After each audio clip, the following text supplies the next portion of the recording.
Subscribe करें और bell दबाएं ताकि कोई खबर रह न जाए।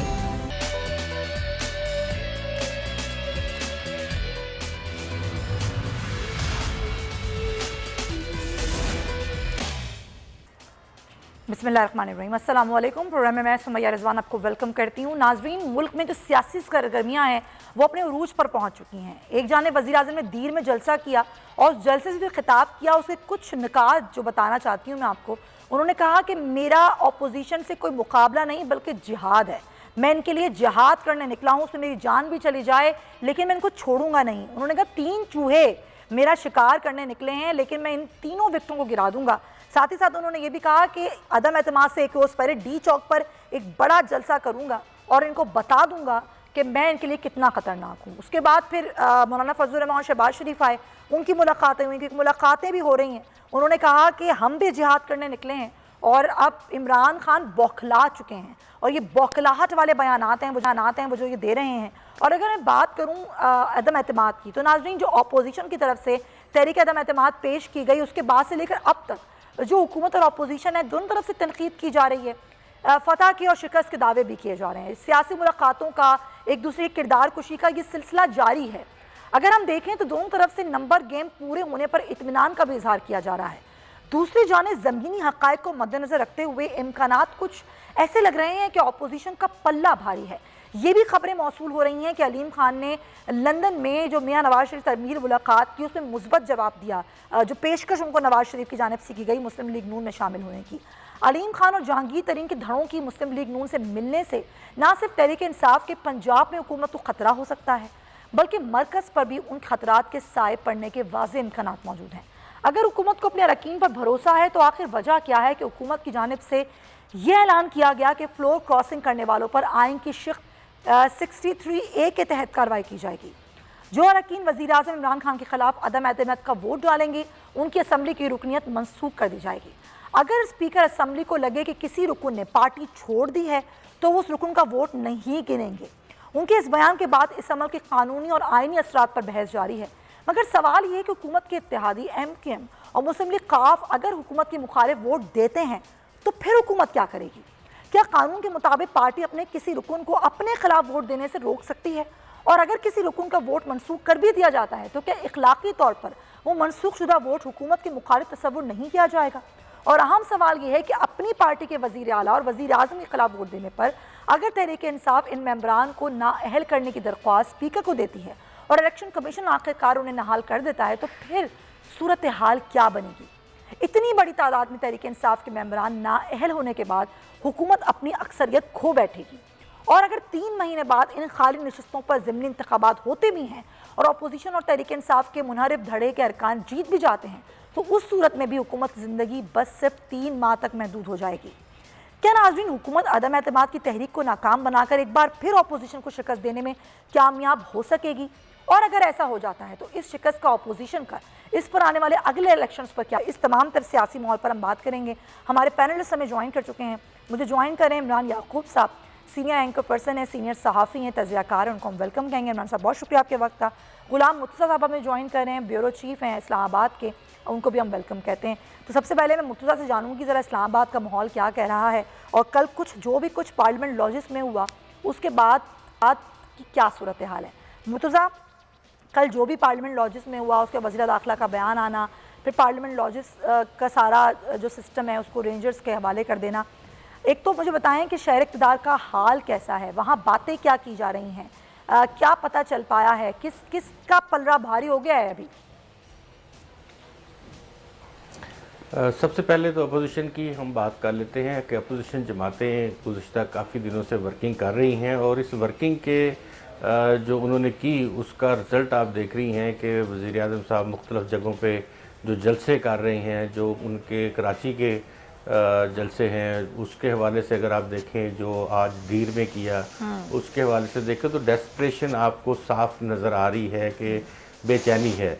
और ये बेचैनी ज़ाहिर है कि कोई बिला वजह तो नहीं है, क्योंकि उनको जो चीज़ें नज़र आ रही हैं वो ज़्यादा बेहतर अंदाज से देख सकते हैं कि इस वक्त सूरत हाल क्या है और वो किन किन लोगों को बातें कर रहे हैं, तमाम सियासी जमातों को अपने सियासी वर्कर्स को गरमाया तो ज़रूर जाता है। ऐसे माहौल में जो अपोजिशन की तरफ से हम देख रहे हैं कि वहाँ पे आज अभी आपने बातचीत सुनी, कुछ वक्त पहले ही पार्लियामेंट लॉजेस में गुफ्तगू हो रही थी मौलाना फजल रहमान की, शहबाज शरीफ की, तो उनकी गुफ्तगू में और वज़ीर आज़म की गुफ्तगू में आपको फ़र्क नज़र आता है? पॉलिटिकली जो मैच्योर पॉलिटिक्स है उसकी ज़रूरत इस वक्त बड़ी महसूस की जा रही है। बिल्कुल आप सही कह रहे हैं कि हमें तो लग रहा है कि वो लहजा भी धरनों वाला ही इस्तेमाल हो। मैं आपसे और भी बात करती हूँ।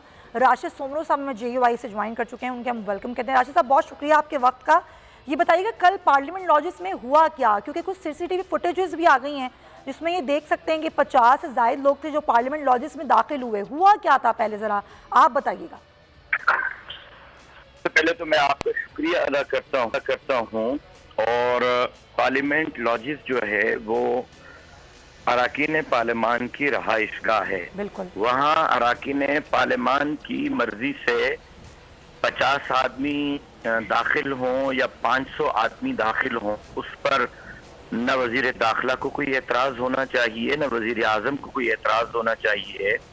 जब अरकान पार्लियामान अपने जमात के कुछ लोगों को अपने आकर अपने कमरों में ले जाते हैं और अपने कमरों के अंदर उनको ठहराते हैं, न वो 50 लोग, एक सबसे पहली बात तो ये कि वो 50 लोग नहीं थे, वो 12-13 लोग भी नहीं थे, वो 9 लोग थे जो बाकायदा रजिस्ट्री कराकर अंदर गए, जिनकी गिरफ्तारियां भी हुई और सुबह उनको छोड़ा भी गया। 50 थे तो वो 50 कहाँ थे, उनको क्यों गिरफ्तार नहीं किया गया?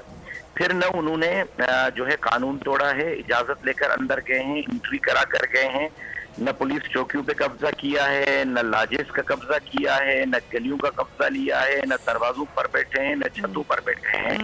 MLA से अपनी पार्टी के बंदे को अपने कमरे के अंदर ठहरा रहा है कि भाई आप मेरे कमरे में ठहराएं, तो उस पर शेख रशीद कौन होता है एतराज करने वाला? IG इस्लामाबाद कौन होता है एतराज करने वाला? MLA को सर जरा ये क्लियर कर दें। चले ठीक है, नंबर पे तो मैं बात नहीं करती क्योंकि फुटेज मेरे सामने भी है।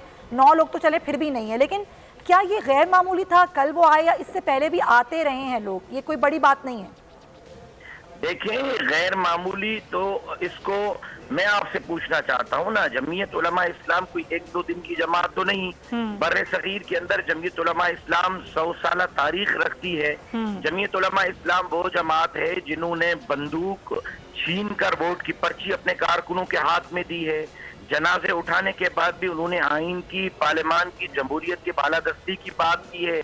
अपने MNAs के जनाजे उठाएं, अपने सेनेटर्स के जनाजे उठाएं। मौलाना फजल रहमान पर खुद 3 खुदकश धमाके हुए, हैदरी साहब पर धमाका हुआ, मौलाना साहब के बेटे पर धमाका हुआ, पत्नी पर धमाका हुआ, मेरे वालिद पर धमाका हुआ। जमीयत उलमा इस्लाम के मिलियन मार्च आपने देखे, इस्लामाबाद का आज़ादी मार्च आपने देखा। जलते ये रजाकार हर जगह पर होते हैं, बगैर हथियार के होते हैं, बगैर लाठी के होते हैं, नज़्म व नसक संभालते हैं, अपने जमात के कायदीन कारकुनान को सिक्योर करते हैं। कल जब हमें खतरा था कि हमारे MNAs को अगवा किया जाएगा, और उनको अगवा होने से बचाने के लिए MNAs अपनी मर्जी से अपने रजाकारों को अपने कमरों के अंदर लेकर गए हैं। ये नहीं कि जबरदस्ती MNAs के कमरों के अंदर बिठाया गया है या बाहर बिठाया गया है। MNAs आकर उनको अपने कमरों के अंदर उस पर क्या बहस, क्यों तमाशा खड़ा किया गया, क्यों पुलिस? खबर आपके पास ये थी कि MNAs को पार्लियामेंट लॉजेस से अगवा किया जाएगा, इसलिए सिक्योरिटी देने के लिए वहां पर गए थे वो।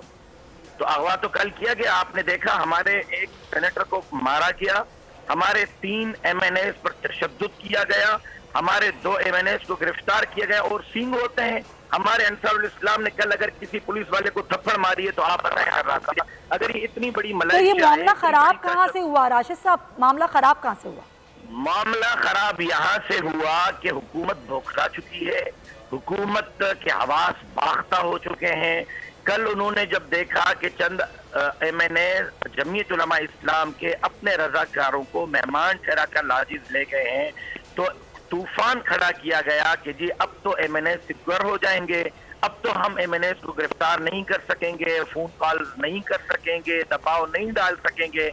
तो जिस चीज का हमें खदशा था वही किया, और आईजी की सरबराही में पुलिस के गुंडे दाखिल हुए, नशा है, नस्ल एमएनएस पर तशद्दुद किया है, शेखुल हदीस और उस्ताजुल हदीस के सरों से पगड़ियां उतारकर नीचे फेंकी हैं, फिर एमएनएस को अगवा करके थाने लेकर गए हैं और उनके साथ 9 बंदे थाने पर लेके गए हैं। अगर ये 70 बंदे थे, 50 बंदे थे, तो 9 कहां से बरामद हुए, बाकी कहां चले गए, बाकी क्यों नहीं है, गिरफ्तार नहीं हुए। अच्छा ये बताइएगा, अब जितने गिरफ्तार किए गए थे उन सबको रिहा कर दिया गया है? जाहिर है हमने 9 बजे सुबह का अल्टीमेटम दिया था। आपने देखा कि बगैर किसी तैयारी के, बगैर किसी पहले से प्लानिंग के, हमने मौलाना फजलुर रहमान साहब जब गिरफ्तारी देने के लिए लाजिस की तरफ रवाना हो गए तो हमने कारकुनों को कहा कि अब निकल आओ। और जब कारकुन निकल आए और आधे घंटे में कराची से कश्मीर तक पूरा मुल्क हो गया तो अंदाजा था कि बगैर तैयारी के अगर ये आधे घंटे में पूरा मुल्क ब्लॉक कर सकते हैं तो सुबह 9 बजे ये क्या करेंगे। लेकिन हमने जहां जहां रोड ब्लॉक किया, आपने देखा, हमने मरीजों को रास्ता दिया, एम्बुलेंसों को रास्ता दिया, और अमन रहे, कहीं किसी दरख्त का रास्ता। तो सर बस ये समझा दें, एक बात जो कल से सब जगह चल रही है, सब पूछ रहे हैं कि ये वो लोग जो कि सिक्योरिटी देने आए थे अपने एमएनएस को, ये खुद गिरफ्तार हो गए, ये कैसे हुआ फिर? देखें, यही तो हम पूछ रहे हैं कि अगर ये मलेशिया थी, अगर ये सवाल हमारा है कि भाई वो एमएनएस को सिक्योरिटी इस तरह देने आए थे कि एमएनए कमरे में अकेला होता है, कल कोई बंदा के एमएनए को उठा के ले जाएगा, पता भी नहीं चले एमएनए कहाँ चला गया, वो उनके साथ कमरे में रहेगा ताकि 2-3 बंदे उसके साथ कमरे के अंदर रहें। कोई बंदा अगर उसको उठाने के लिए आए, तशद्दुद करने के लिए आए, कोई बंदा उसको प्रेशर करने के लिए आए, तो कम से कम उसके साथ एमएनए के साथ 2-3 बंदे अंदर बैठे हुए हों जो उसको सिक्योर कर सकें, अगले बंदे के हमले से, उसके तशद्दुद दबाव से बचा सकें। एक बात। दूसरी बात मैं आखिरी अर्ज करना चाहूंगा कि शेख रशीद साहब किस मुंह से लाजिज की बात कर रहे हैं। ये वही शेख रशीद तो नहीं है जिसने इमरान खान के कंटेनर पर खड़े होकर मारो, चलाओ, घेराओ, तोड़ दो, पार्लियामेंट को आग लगा दो, ये वही शेख रशीद है। किस मुंह से वो पार्लियामेंट की बात कर रहा है, किस मुंह से वो पार्लियामेंट लाजिज की बात कर रहा है? क्या मौलाना फजलुर रहमान ने पार्लियामेंट को आग लगाने की बात की है, चलाओ घेराओ की बात की है? ठीक है, बहुत शुक्रिया आपका। राशिद सुमरो साहब हमारे साथ मौजूद थे, तर्जुमान जी। इमरान साहब, आपने राशिद सुमरो की बात भी सुनी, कल वाली सूरत हाल भी आपके सामने है। आपको क्या लगता है ये मुल्क में जो इंतशार फैलाया जा रहा है, ये कौन फैला रहा है, कौन चाहता है क्योस की फजा कायम हो? बिस्मिल्लाहिर्रहमानिर्रहीम। सुमैया, इस वक्त जो सूरत हाल है सियासी, वो सबके सामने है, सिर्फ आप ही नहीं। इस वक्त हर ज़ईशूर आदमी ये जानना चाहता है कि मुल्क में इतना इंतशार क्यों है और ये कौन फैला रहा है। तो मुझे ये लगता है कि इंतशार शायद खुद हुकूमत की तरफ से फैलाया जा रहा है। खुद हुकूमत जो है इस वक्त इस तरह की बौखलाहट का शिकार है, फ्रस्ट्रेशन का शिकार है कि वो ऐसी हरकतें कर रही है। अब देखें आप, अगर हुकूमत ये कहती है कि अपोजिशन ये सारा कुछ कर रही है, तो फिर मैं कहता हूँ कि अपोजिशन ने तो ये करना होता है। अपोजिशन का तो काम है, वो तो कोशिश करेंगे कि इंतशार फैले या ऐसे हालात हों जिनसे वो फ़ायदा उठा सके। लेकिन हुकूमत का काम ये होता है कि वो सूरत हाल को संभाले और ऐसे मामलात मज़ीद बिगड़ने न दे, उसमें ऐसे इक़दाम किए जाएं जिनसे इन चीज़ों को रोका जा सके। लेकिन अगर आप इन चीज़ों को रोकने की बजाय खुद इस तरह की ज़ुबान इस्तेमाल करेंगे, खुद इस तरह के हथकंडे इस्तेमाल करेंगे, खुद इस तरह की गुफ्तगू करेंगे, तो फिर आपके लिए मसाइल पैदा होंगे। उसका मतलब ये है कि आप जलती पे तेल डाल रहे हैं और आप खुद ये चाहते हैं कि मामला जिस जाए भाड़ में, जो मर्जी हो, मैं अपनी जिद नहीं छोड़ूंगा। तो ये मामला जो है ये खराबी की तरफ लेके जाते हैं। और इमरान खान का जो लहजा है वो आपको लग नहीं रहा इमरान साहब, वो धरनों वाला लहजा है जो हम धरनों में सुना करते थे इमरान खान का?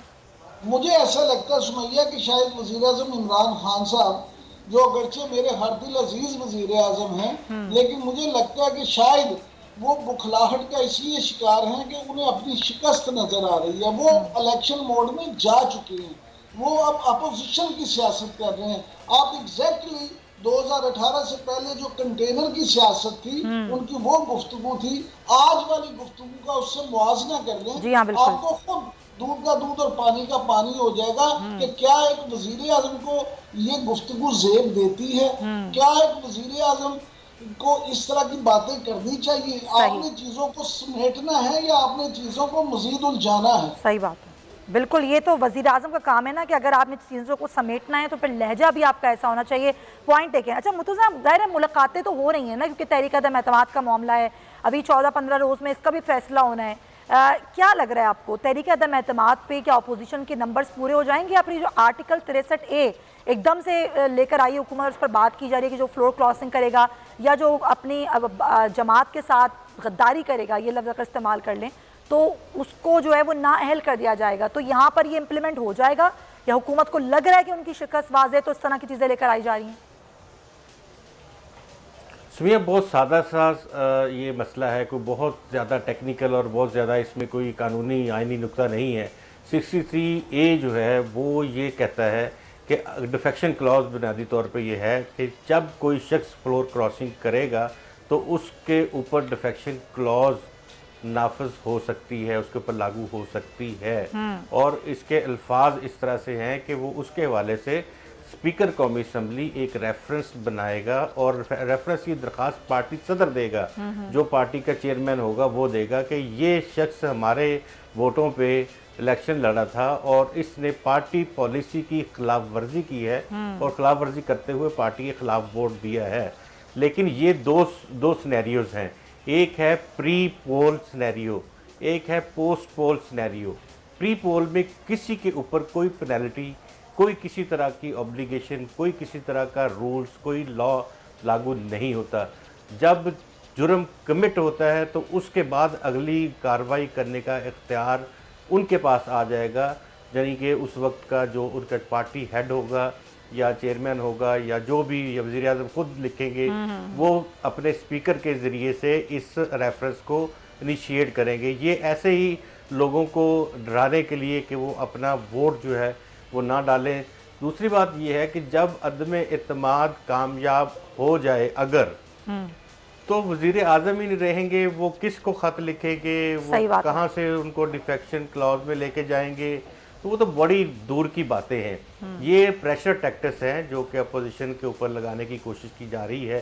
और दूसरा आपने ये भी देखा कि जी हम बाहर पार्लियामेंट के बाहर लोगों को बुला लेंगे, हम वहाँ पे पूरे पाकिस्तान को कॉल दे देंगे, हम देखेंगे कौन अंदर जाता है कौन अंदर नहीं जाता। तो ये क्या, ये शिकस्त खुर्दा सोच की अक्कास चीज़ें नज़र आ रही हैं।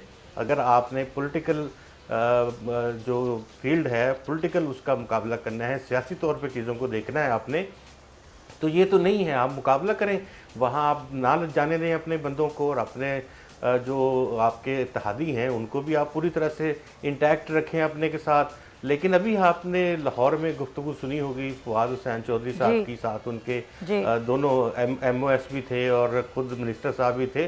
तो मुलाकात करने के बाद बड़ी यतीमी का इजहार वो कर रहे थे, बाहर निकल के अकेले ही बात कर रहे हैं।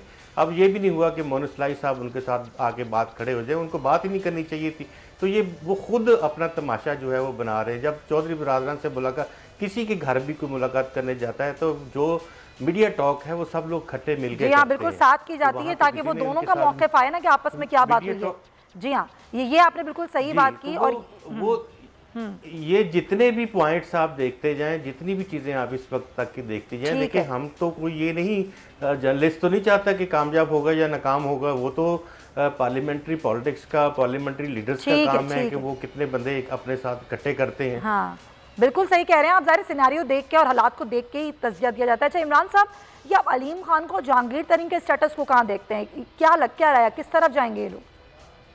देखिए मुझे ज़ाती तौर पर यह लगता है कि ये दोनों अपोजिशन की तरफ जाएंगे। उसकी बुनियादी वजह ये है कि जहांगीर तरीन और अलीम खान दोनों ये समझते हैं कि इमरान खान साहब जितना उनके साथ बुरा कर सकते थे उन्होंने कर दिया। देखिए दोनों जो हैं उन पर मुकदमात भी बने, दोनों को मामला हुए, चीज़ें हुई, बदनामी भी हुई, अलीम खान ने जेल भी काट लिया, ये सारी चीज़ें होगी। तो वो दोनों जो हैं प्राइवेट महफिलों में, निजी महफिलों में अपने जानने वालों के साथ, इवन अपने दोस्त साथियों के साथ ये बरबला इस चीज़ का इजहार करते हैं कि मजीद इमरान खान साहब उनके साथ क्या बुरा कर सकते हैं।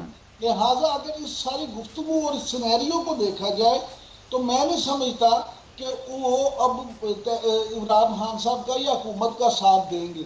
और इसमें लेकिन जो सबसे वाज़ेह और सबसे अहम बात है मेरे नज़दीक वो ये है कि एम्पायर का न्यूट्रल रहना। अगर एम्पायर न्यूट्रल रहता है तो फिर तो ये 100% आप देख लें कि ये अपोजिशन के साथ जाएंगे, क्योंकि अगले इलेक्शन में इन्हें वैसे भी मुस्लिम लीग नून के साथ रहना ज्यादा सूट करता है। अच्छा। और ये माजी में भी ये बात हुई थी कि अलीम खान साहब के हवाले से ये खबरें आई थी सामने कि वो शायद उस वक्त भी पीटीआई को छोड़ के तो मुस्लिम लीग नून में जाना चाहते थे, और ये भी कहा जा रहा था कि अगला इलेक्शन वो मुस्लिम लीग नून के टिकट पर लड़ेंगे। फिर उन्होंने शायद सियासत से किनारा कश होने का भी फैसला कर लिया, और उन्होंने कहा मैं अपने कारोबार की तरफ भी ज्यादा तवज्जो दूंगा। इसी तरह जहांगीर खान तरीन जो है, देखें वो ये समझते हैं कि उनकी ताहयात नाहिदी में कहीं ना कहीं खान का भी रोल है।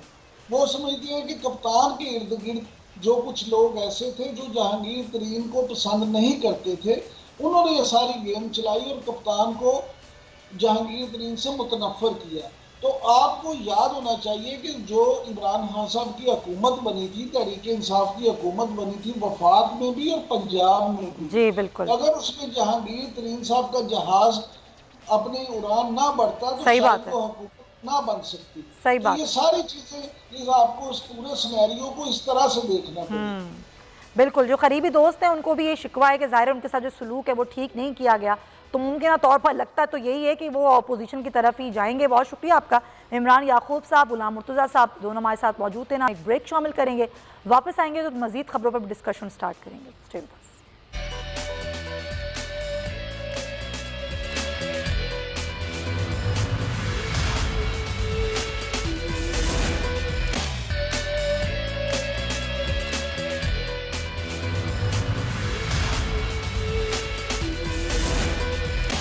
वेलकम बैक नाजरीन, और हम यहाँ बात करेंगे भारत के बुज़दिलाना कार्रवाइयों के हवाले से। भौखलाया हुआ भारत कभी फ़ज़ाई हदूद की खिलाफ वर्जी करता है, कभी ज़मीनी हदूद की खिलाफ वर्जी करता है, कभी समंदरी हदूद की खिलाफ वर्जी करता है, और जब भी वो ये खिलाफ वर्जियाँ करता है उसको मुंह की खानी पड़ती है। इस बार मियाँ चुन्नू जहाँ पर जो एक फ्लाइंग ऑब्जेक्ट था जो गिरा, और उसके बाद भारतीय जो बुज़दिलाना कार्रवाई थी उसका खुद आलमी मीडिया ने भांडा फोड़ दिया।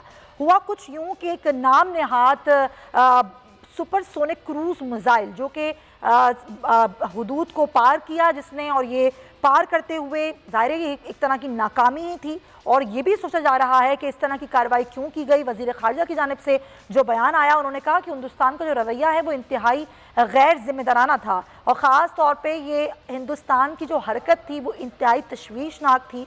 कई मासूम जानों को नुकसान हो सकता था, और एविएशन अथॉरिटीज़ को इसका नोटिस लेना चाहिए, क्योंकि सऊदी एयरलाइन का जहाज़, कतर और पाकिस्तान की डोमेस्टिक परवाज़ें हैं जिनको नुकसान पहुंच सकता था।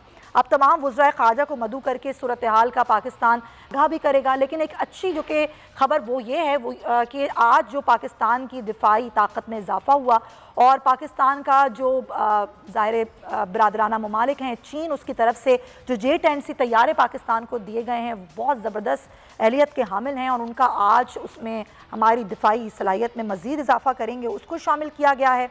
और इसकी तकरीब हुई, इससे वज़ीर आज़म ने जो खिताब किया उसमें मियाँ चुन्नू में होने वाली भारत की बुज़दिलाना कार्रवाई का जिक्र भी किया, और उन्होंने कहा कि बालाकोट हमले को भारत को याद रखना चाहिए, और ख़ास तौर पे आज जो J-10C तैयारे जो दाखिल हुए हैं और उस पर भी वज़ीर आज़म ने बात की है। तो इसी पर हम बात करेंगे। हमारे साथ मौजूद हैं ब्रिगेडियर हारिस नवाज साहब, उनको हम वेलकम कहते हैं। हारिस साहब बहुत शुक्रिया आपका। सबसे पहले तो सर भारत की इस बुज़दिलाना कार्रवाई का जिक्र कर लेते हैं। हारिस साहब, अभी कुछ दिनों पहले एक भारतीय आबदोज जिसका सुराग लगाया गया, और आपको पता है कि समंदरी हदूद में इस तरह की खिलाफ वर्जी होती है तो एक तरह से वो मौत ही होती है कि उसका पता लगाया जाए। फिर अब ये जो फ़ज़ाई हदूद की खिलाफ वर्जी की गई, क्या चाहता है भारत? और ख़ुद आलमी मीडिया ने इसका भांडा फोड़ दिया है। ये कोई साजिश थी या फिर कोई कमज़ोरी? समिया, बात यह है समैया कि ये इसको मालूम है कि पाकिस्तान 24 आवर्स हमारी मिलिट्री अलर्ट के ऊपर है, एंड वी मॉनिटर, चाहे वो समुंदर, चाहे वो हवा या ज़मीन, सब पर हम इसको मॉनिटर कर रहे हैं, because we are confronting and very very difficult cunning enemy. और दो ऑप्शन हो सकती हैं, या तो उन्होंने ये टेस्ट किया कि पाकिस्तान की मुसल्लह अफ़वाज कितनी तैयार हैं, मॉनिटर सिस्टम कैसा है, can they penetrate without being detected, और इनसे ये मिस फायर हुआ है या फायर किया उसके वजह से कंट्रोल नहीं हुआ, क्योंकि इनका मिसाइल टेक्नोलॉजी सबसे पुअर है। सही बात। और ये कई दफ़ा आपने देखा है कि ये कई टेस्ट कर रहे होते हैं मिसाइल का, और वो उधर ही उड़ के और गिर जाता है इनके ऊपर। तो this has happened many time दोनों आपसे। लेकिन अगर इनसे ये अनगाइडेड भी हो गया, इनसे कंट्रोल नहीं हुआ, इनकी मॉरल ऑब्लिगेशन देखिए डीजी मिलिट्री ऑपरेशन को जो हॉटलाइन हर वक्त होती है उस पर रिंग करके बता देते कि जी ये ऐसे हो गया और ये आप इसको कहीं ना कहीं जा रहा है, इसको डिस्ट्रॉय कर दे ताकि आपको कोई नुकसान ना हो। लेकिन इनको ये भी पता चल गया कि इंडिया में कहीं से भी इनका कोई जहाज़ कोई ऑब्जेक्ट टेक ऑफ करेगी तो पाकिस्तान के सर्वेलेंस में आ जाती है, पाकिस्तानी मॉनिटरिंग में आ जाती है और वो बहुत अच्छे तरीके से इसको the moment they any object और मिसाइल और क्रॉस एयर स्पेस तो उसको गिरा लिया जाएगा। तो ये तो इनको बड़ा क्लियर पता है। फिर हमने 27 फरवरी 2019 को आपको पता है कि हमने इनको बता दिया था कि हम आपके साथ क्या कर सकते हैं, आपकी मिलिट्री एयरफोर्स कितनी अनट्रेंड है, अनप्रोफेशनल है और हमारी प्रोफेशनलिज्म और बैटल हार्डन आर्मी का इनको बड़ी अच्छी तरीके से पता है। हमने कई दफ़ा इसका सबूत दिया। वो आई थिंक लेकिन पाकिस्तान ने ज़ाहिर है कि इनकी हाई कमीशन ने प्रोटेस्ट किया है, फॉरेन ऑफिस भी प्रोटेस्ट कर रहा है और मिलिट्री ने इनको बता भी दिया, डीजीएसपी की ब्रीफिंग में क्लियर कर दिया कि आपकी क्या वर्थ है, क्या क्या। और फिर क्या ये नहीं है आपकी देखिए 5 साल में 4 दफ़ा अपडेट डिटेक्ट हुई है। Detection of obvious means sure kill. बिल्कुल। नंबर 2 इसके अलावा इनके स्कूल अपने कितने ख़राब सिस्टम है कि यूरेनियम तक इनका कभी नेपाल में पकड़ा जाता है, कभी इनके खुद पाकिस्तान इंडिया में इनके आईएससी इनके एजेंसीज पकड़ लेती हैं, जो कि कितना ही सीरियस है। खुदा ना खासा ऐसा इंसिडेंट पाकिस्तान में हो तो ये दुनिया सर पे उठा लेंगे और बाहर यूरोपियन मुल्क भी हमारे पीछे पड़ जाएंगे। आई थिंक ये पता चलता है कितनी ड्युअलिटी है, कितना ड्यूअल फेस है, हमारा दोगलापन है और इसको आई थिंक कहीं ना कहीं बाकी मुल्क इस वक्त इंटरनेशनल लेवल पे बचाने के लिए इसके लिए बहुत सख्त इक़दाम करने। अच्छा, हमारा रद्द-ए-अमल बड़ा सख्त आया है, ख़ासतौर पे अगर खारजा सतह पर देखें तो हमारे वज़ीर ख़ारजा ने भी बड़ा इस पर कहा है कि तमाम वज़राए ख़ारजा को उस पर एतमाद में लिया जाएगा। इस तरह की कार्रवाइयाँ काबिल मुज़म्मत हैं। आपको लगता है कि ये जितने भी मामलात हैं भारत के, ये प्रॉपर तरीके से हम पूरी दुनिया के सामने ना सिर्फ लेकर आएँ बल्कि मुसलसल बात करें इसके ऊपर? देखें, हम लेकर भी आते हैं, मुसलसल बात भी करते हैं। बात अगर आपको बड़े मुल्कों की इंडिया को ज़रूरत है, क्वाड ग्रुप उन्होंने बना लिया, साउथ चाइना सी में चाइना के अगेंस्ट ज़रूरत है, चाइना के खिलाफ ज़रूरत है, पाकिस्तान के सीपैक के खिलाफ उसकी ज़रूरत है, तजारती मंडी है, तो दुनिया मुंह उधर कर लेती है। तो ये जो है ना, ये आपको ये जो हिपोक्रेसी ये नहीं होनी चाहिए और ये बड़ी ख़तरनाक हो सकती है, जिसको बताना चाहिए। पाकिस्तान हर दफ़ा हर मौके पर बात करता है। हमने सबसे बड़ी इंडिया की इसमें एक और बात भी हो सकती है कि शायद वो हमें प्रोवोकेट करना चाहते थे। जी हाँ, बिल्कुल, बार बार यही करता आता है भारत। पर यहाँ पर बहुत कड़ी तनकीद की है। प्रोग्राम में ब्रेक शामिल करते हैं।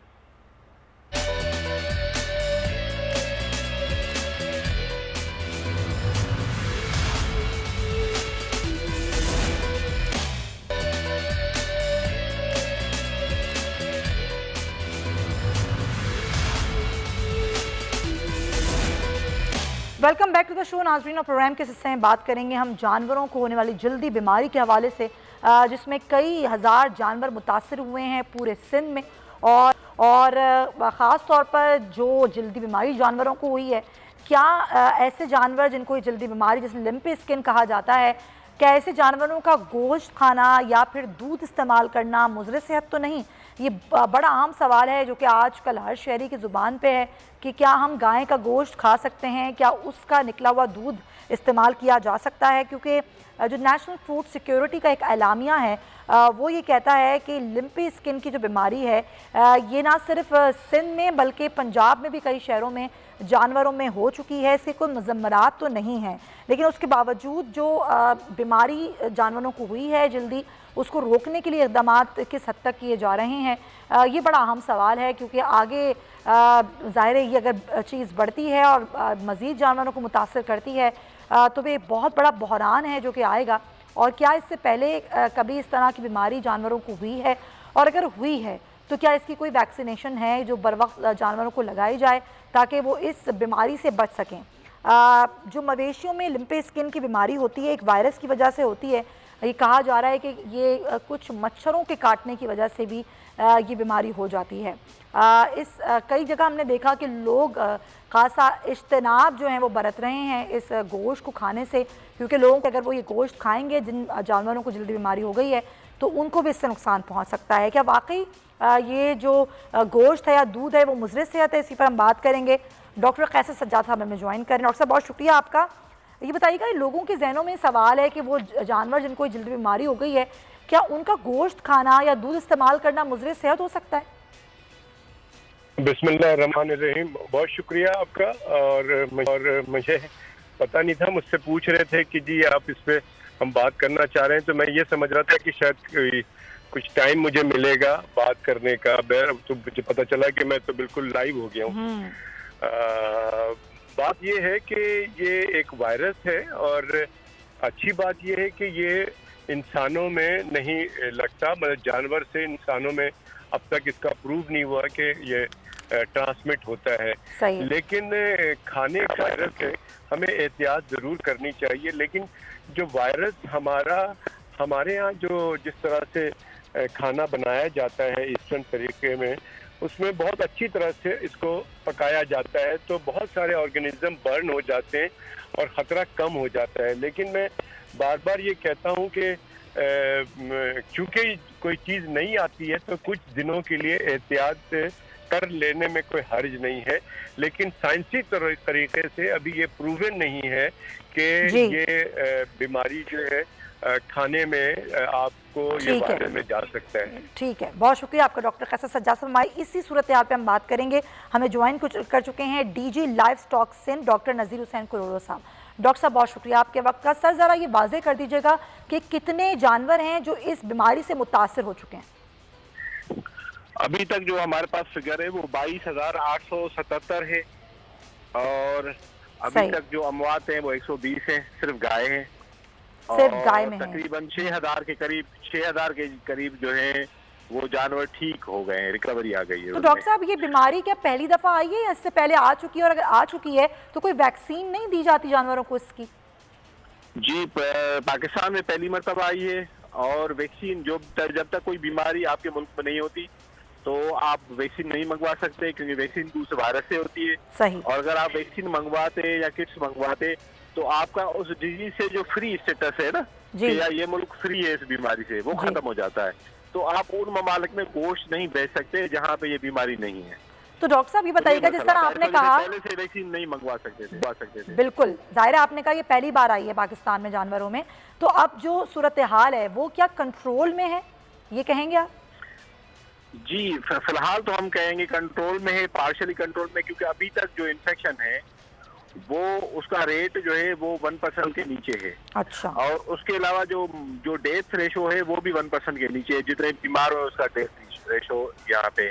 और खुशाइन बात यह है कि ये सिर्फ गाय में लग रही है, गाय से भैंस में भी नहीं लग रही और गाय से बकरी या किसी भेड़ में भी नहीं लग रही, तो इस वजह से काफी कंट्रोल में, और इंसान को तो बिल्कुल भी नहीं। डॉक्टर साहब लेकिन बड़ा आम सवाल है, लोग ये पूछ रहे हैं कि क्या इस सूरत हाल में हम गाय का गोश्त या दूध इस्तेमाल कर सकते हैं? वो मुज़र सेहत तो नहीं होगा? नहीं, बिल्कुल आप पका के खाएं और दूध पिए तो कुछ नहीं है, क्योंकि ये जो साइंसी बुनियादों पे बात हो रही थी, चल रही थी कि भाई ये हम पहला तस्दीक नहीं कर सकते, तो दुनिया के अंदर ये देखा गया है, हम उनसे मिसाल लेते हैं तो हम इंसान उनसे मुख्तलिफ नहीं है, तो वहाँ पे कोई भी इस तरह का कभी भी इंसान में ये मुंतकली नहीं हुई। तो डॉक्टर साहब आपने जी बोलिएगा प्लीज। 80% जो हमारे पास दूध है वो भैंस से आता है और बाकी 20% गाय से। जो गाय का दूध है, जब ये बीमारी लगती है तो खाना पीना छोड़ देती है, तो गाय से दूध भी नहीं आता। सही। जो बीमार गाय है। सही। तो इस वजह से ये तो खारिज इम्कान है कि आपके पास वो गाय जो बीमार है उसका दूध आए। लेकिन सर देखिए, हमने देखा कि कुछ ऐसी फुटेजेस आई कि गायें इस बीमारी से जिनकी डेथ हो गई, तो क्या इस पर कुछ हुकूमत या फिर ज़ाहिर है आप लोग इस पर कुछ काबू पाने की कोशिश कर रहे हैं कि जो गायें इससे डेथ हो गई या मर गई हैं उनका गोश्त कम से कम मार्केट में ना बेचा जाए? जी बिल्कुल, कुछ फुटेज तो पुराने हैं, वो जरूरी नहीं कि लंपी स्किन से मरी हो। अच्छा। काफी ये तो लोगों की इखलाकियात है। दूसरी बात ये है कि हम लाइव स्टॉक फिशरीज डिपार्टमेंट से ये फंक्शन खत्म हो गया, ये म्युनिसिपल अथॉरिटीज के पास फंक्शन है कि जो स्लॉटर हाउसेज हैं और जो गोश्त बाहर बिक रहा है वो फूड अथॉरिटी के पास है। सही है। तो ये हमने उनसे 2 मीटिंग्स की है म्युनिसिपल अथॉरिटी से और फूड अथॉरिटी से भी हमारी हो रही है, वो छापे लगा रहे हैं और ये इंश्योर कर रहे हैं कि आपको जो है सेहतमंद गोश्त मिले। लेकिन ये हमने देखा है कि अगर गलती से खुदा न खास्ता इन्फेक्टेड गोश्त खा भी लिया तो इंसान में कभी भी मुंतकिली नहीं हो रही। और जैसे हमें बचपन में चिकन पॉक्स होता है तो वो फिर किसी जानवर को नहीं लगता, ये वही उसका भाई वायरस है या सिस्टर वायरस। मैं बिल्कुल सर आपका पॉइंट आया, बहुत शुक्रिया आपका। डॉक्टर नज़ीर हुसैन साहब, डीजी लाइव स्टॉक हमारे साथ मौजूद, और उनका कहना ये था कि जानवरों से जानवरों को ये बीमारी मुंतकिल नहीं हो रही तो इंसानों को बिल्कुल मुंतकिल नहीं हो रही है। गोश्त आप पका के खा सकते हैं लेकिन एहतियात लाजिम है। अपना बहुत ख्याल रखिएगा, कल आपसे मुलाकात होगी। अल्लाह हाफ़िज़।